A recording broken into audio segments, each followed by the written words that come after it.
Thousands of people have been forced to leave their homes as deadly wildfires continue to burn across southern Europe amid a record-breaking heatwave.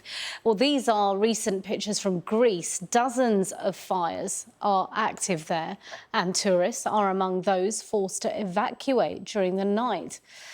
More than 200 firefighters are being supported by helicopters and aeroplanes. Meanwhile, thousands of people in Spain face evacuation orders, with wildfires continuing to rage amid forecasts of up to 44 degrees there. And fires have also been burning for days in Montenegro, which has had to call in for help from neighbouring countries. Let's bring in Rachel Venables now. So, Rachel, a lot of wildfires across Europe, particularly hot weather, of course, but people really struggling with this, a lot of evacuations. Yeah, thousands and thousands of people have been forced to flee their homes, their businesses, tourists as well, having to be evacuated from hotels, from resorts. And you can only imagine the impact on people waiting to be evacuated, anxiously following the news, following the weather, trying to work out if they could be next. I mean, the fear for that must be absolutely dreadful. But we've seen those horrendous photos from across Europe, huge numbers of countries baking in this record temperatures of more than 40 degrees centigrade, some places pushing into 44 and beyond.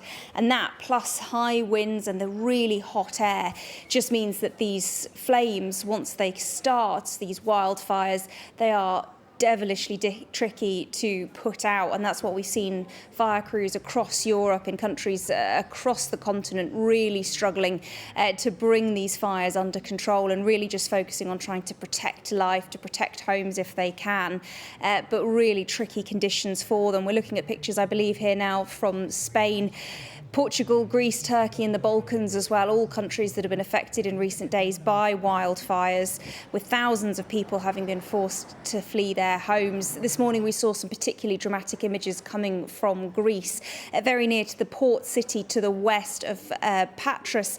It's the country's third biggest city, and there you could see how the flames were spreading through a mountainous area, but getting closer and closer to homes, to businesses, local people, as we can see in these pictures, trying to just throw buckets of water on the flames, beating them back with brooms, anything they could really to try and assist the firefighters as they again fought desperately to try to bring these wildfires under control. We saw water dropping planes and helicopters circling overhead, but darting between several different wildfires which have sprung out across the country. And as I've mentioned already, across the continent, we know that a number of people have been killed, sadly 18 reportedly killed across various countries, and this includes 10 rescue volunteers and forestry workers who died in July.